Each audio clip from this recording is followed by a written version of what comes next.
welcome back for this week's Craft Roulette process video. We are going to actually make a really quick and easy card today because the parameters were quite friendly. The first one is any card choice you want, which is always fun because that gives you some extra stuff to work with. The color palette is Strawberry Fields, so that's why I have my pink out, as well as I wasn't sure which pattern paper I wanted to go with initially.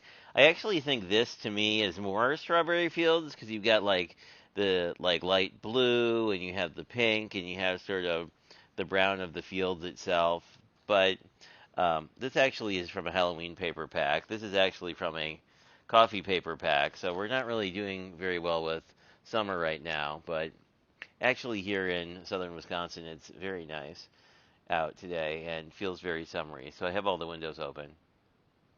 Anyway, digressing, I'm coming back here because to me the pink is very strawberry, and this sort of pinkish purple, like it really reminds me of some of the flowers you see, sort of the wildflowers you see in the summer around here. So I think we are going to go with that. And then I also cut some white cardstock so we can ink edge this a little bit to sort of bring the... I really wanted to sort of go clean colors today, so I think we'll bring some of that in. I also grabbed some stamps, and I'm going to grab my Misty because I'm a real fan of this tool because I use this two ways basically. I use the top to actually ink on because it's really easy to clean off.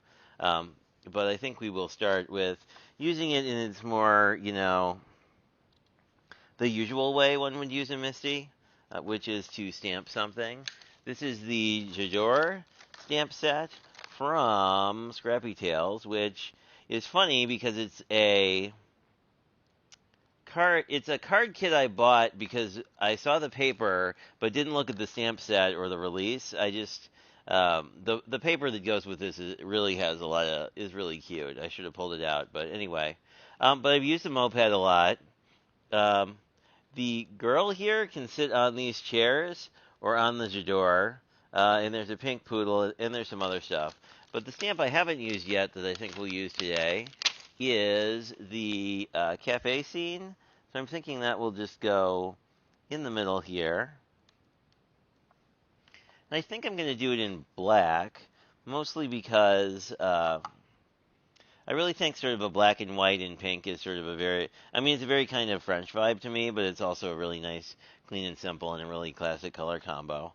I don't talk about this thing a lot, but one of the cool parts is that you have this grid system, so you can kind of see if this is lined up the way you would like it. And then you just open the door, and we just ink it.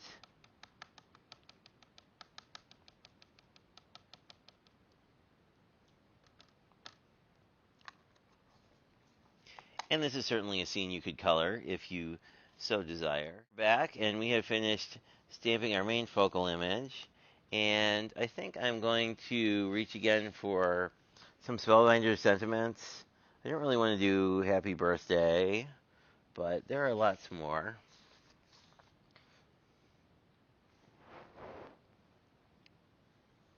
And we could actually use one of these. Many happy returns on the day. That might be a nice one. And I think we can also look at our coffee pack ephemera. Don't think I want another focal image. I do like Sweet Bliss. I think that would be neat. But, oh, and Love This Day is a good one as well. Just always remember. Oh, I think Made with Love is kind of nice. But, Grateful, Thankful, Blessed I like here too. But I think we need to bring in a little bit more ink. I'm just gonna, this looks like it's dry, so I think we can grab our Misty and use it in my probably most common used way is to just use it to ink on because it's super easy to clean up. So I'm just going to grab a little pink since we're going for strawberry feel. The sentiment I really like is a little is white backed, so I really kind of want to get some ink on the top here because I think it would be pretty neat to sort of do like an ombre and then go down.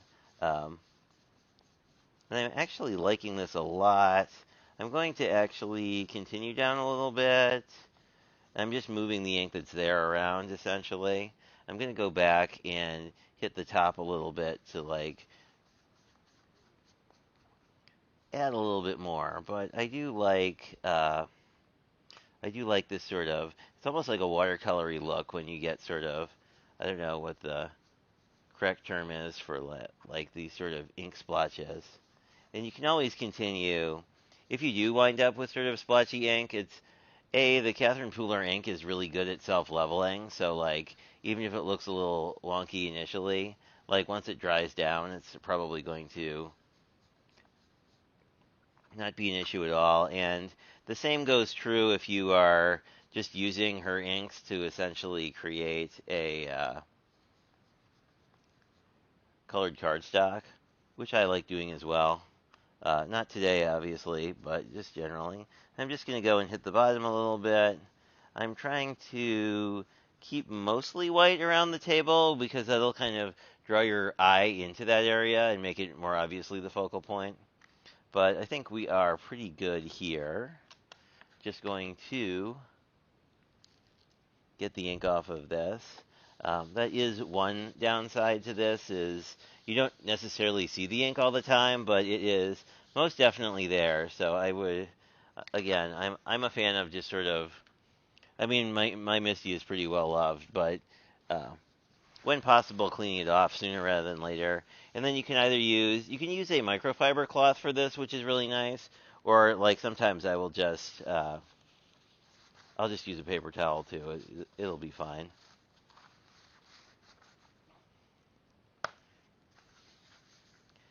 And some sort of an ink cleaner, and this cleans off really well, and I use it all the time. So definitely one of my favorite multitaskers.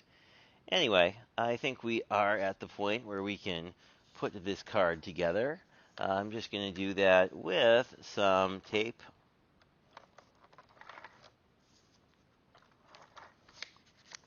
And just using my ATG gun, which I'm always amazed like how long the ATG rolls last compared to everything else. You know, I use a lot of. I really like the AdTech. These AdTech mini runners are great, but you'll go through a lot of them if you're making a card series. So I am really a fan of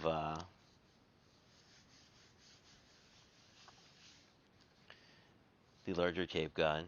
Then I'm going to just position this on here. And I think with the vibrant sort of strawberry pink here, like it really I think brings it much more into a Strawberry Fields kind of vibe, where I think with just the purple, you're getting much more of a, I don't know, you get more of a purple feel to it. But like once you bring this panel in, I think it's going to be great. And interestingly, I skewed this, so like I'm trying to think. I can either, I think I'll line this up because there's a pattern on here, but I kind of like it sort of kitty corner, even though that was sort of an accident. But I mean, I sort of like it as just an idea. Um, and then I wanted to go and grab, this sentiment was the one I really liked.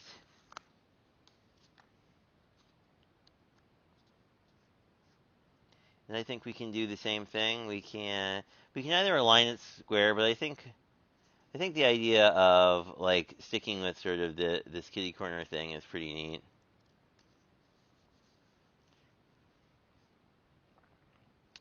And we could add bling or we can add ephemera. We have some other pink ephemera. See if we have a little swan that seems quite French to me, but I think we have sort of these other stamps that might be fun to just sort of do like sort of collage. And these are still sort of, then I'll use the pink one here. And we're still sticking with our general color palette, never you worry. And I kind of like these sort of off to the side like this, because you have sort of two sort of opposed wonkinesses that I think just make this look like a really fun kind of. It's a fun sort of girlfriend's card, I guess, is how I feel. Like it's, has a lot of sort of travel vibes to me. Anyway, that is what we got for today, and thanks for checking it out.